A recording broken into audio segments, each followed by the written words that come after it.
All right, so this is my Take Back the Future project. So I wanted to focus on clean water for a lot of the world. So if you didn't know, around 2 billion people across the world lack access to safe drinking water. Um, and that's kind of a big problem, 2 billion, there's about 8 billion of us on Earth. So, you know, a big, uh, a big percentage of us, about a fourth. So my plan, this is kind of just at a glance overview of the whole thing. So it's kind of, we want to do what's called the Adopt a Village program, just like Adopt a Highway, right? Where schools will sponsor a village and they will work with the village to get these, get these changes made. And it could be like a really fun fundraising event for the kids. And the parents too, maybe even the whole community. One other big part of it is the transparency. A lot of donation places, you get stock footage of, the impacts, quote unquote, that they're making, and you're really not getting anything that's too crazy. And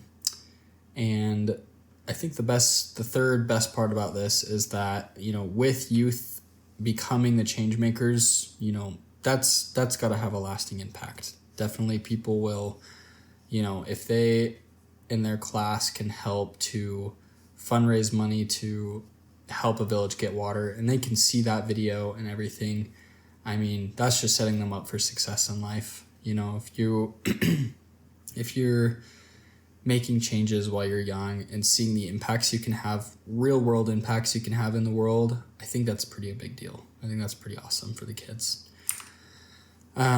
Starting out, going back to the beginning, who is needing this help the most? Well, the Central African Republic, or CAR, they're really the ones in the most trouble. Again, there's 2 billion that lack clean water, but a huge percentage of the population here struggles with this problem.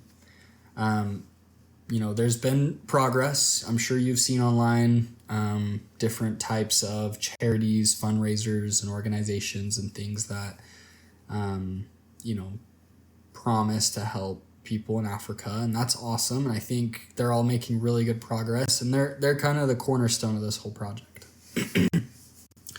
Why them? Really, really unstable government. They also have, their climate. They're in a dry area. They still have water, but it's not. They just don't have access. They don't have infrastructure. A lot of poor economic factors go into it as well. They don't have a lot of exports, and their lot is a little bit more difficult for sure. That's why we're going to be focusing in the CAR. So here's the first part of the plan, month 0 to 1. So, this is kind of the logistics. This is getting the business started. So we're going to have to form a nonprofit. So typically in Utah, you need about 3 board members, which actually works perfect because we're going to need about 3 people. So usually in the state of Utah where I am, it's about $60 to get your state fees taken care of, and then also register your EIN, employer identification number. From there, we had assigned some clear roles. So my plan wasn't too specific. I wanted to correct that in this case. I would be, 1 member for sure. I think my favorite part of that would probably be working with schools. Either me or my wife would be doing that. My wife would be one, I'd be one, and then my buddy Tyler would be another. He's good with computers, and he could be our accountant/web coordinator.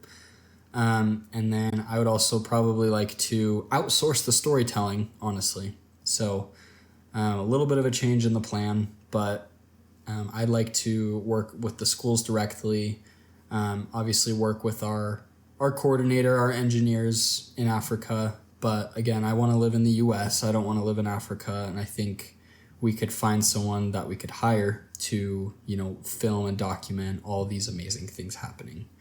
Obviously, we would be going to Africa as often as possible. I think at least once a quarter. But, we have families here, and we're trying to, the donations, the lifeblood of this is all from the U.S. So we'd really need to be here, but there would be a lot going on. The majority of the work would be going on in Africa. So that's where our engineer and coordinator would come in. So that would be the last member of our team. And honestly, that role is TBD. We'll definitely have to find someone, but yeah, for now, be a coordinator. My wife, my buddy would do the logistics, accountant, and web stuff. And then we would have to contract find a videographer, someone from Africa, make it easy on them. And yeah. So how is this really going to get started? We've got the LLC, not the LLC, the nonprofit. We're official.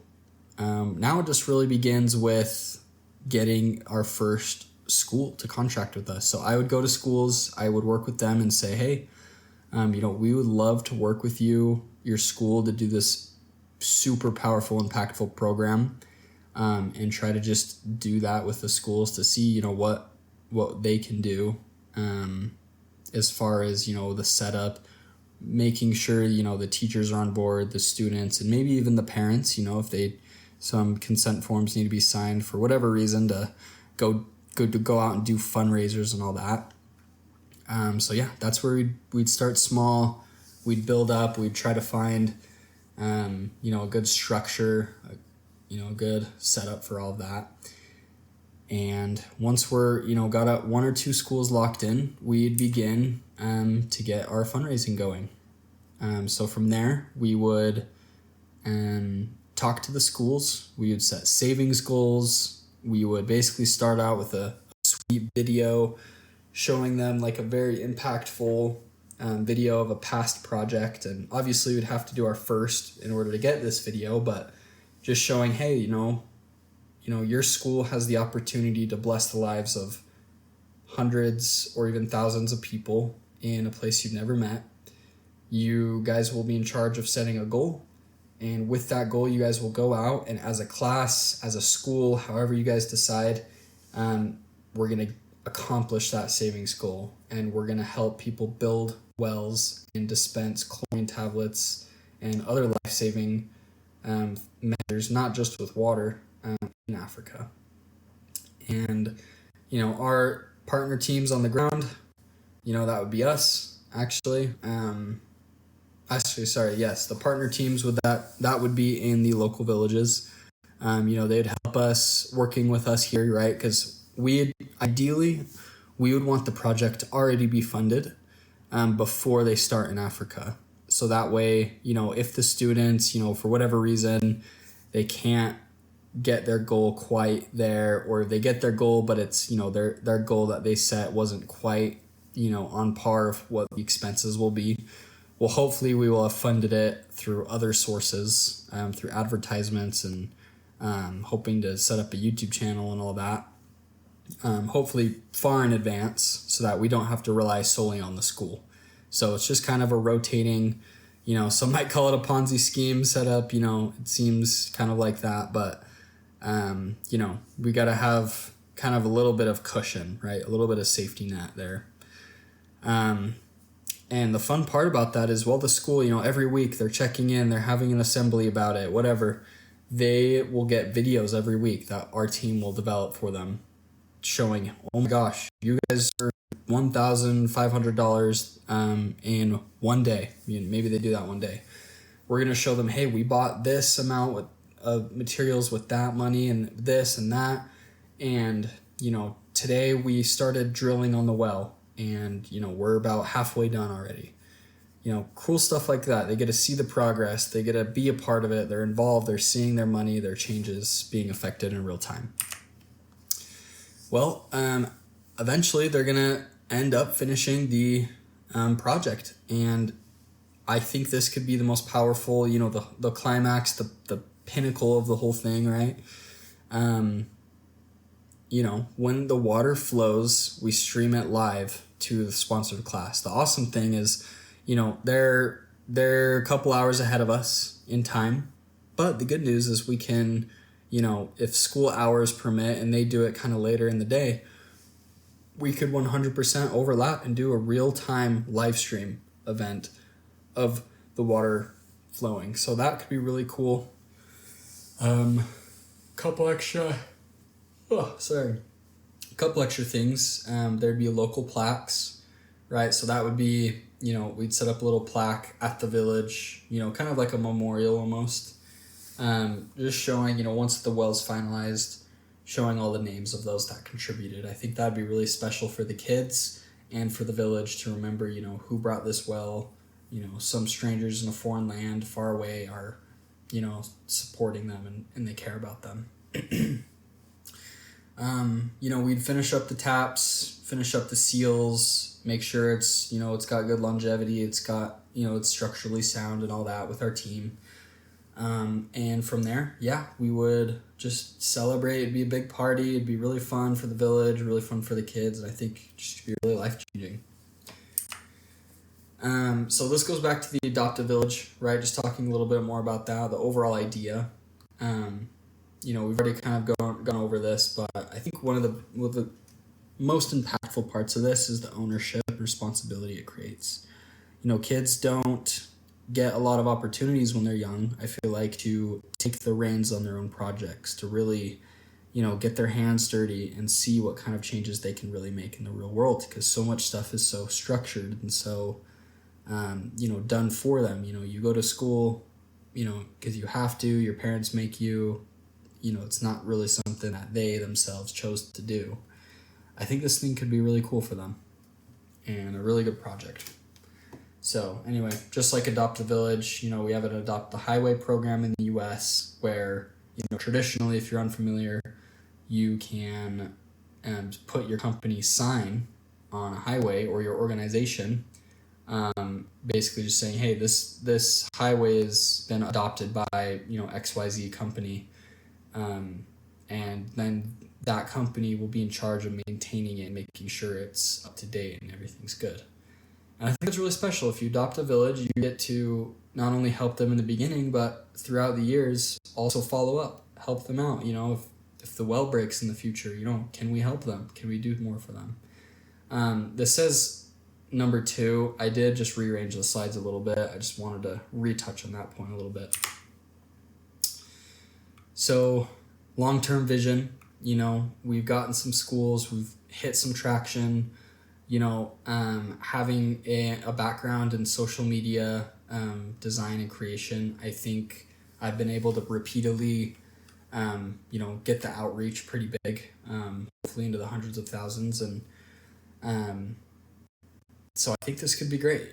If we set up a tradition, the 7th graders, for example, every year, your older brother that just got into 9th grade, he's like, oh yeah, man, I'm jealous you're going into 7th grade. We did this super fun, amazing project for Africa, and it was really life-changing. And, this is what I want to do for it. And so, it could just be really special for this kind of tradition of serving and helping.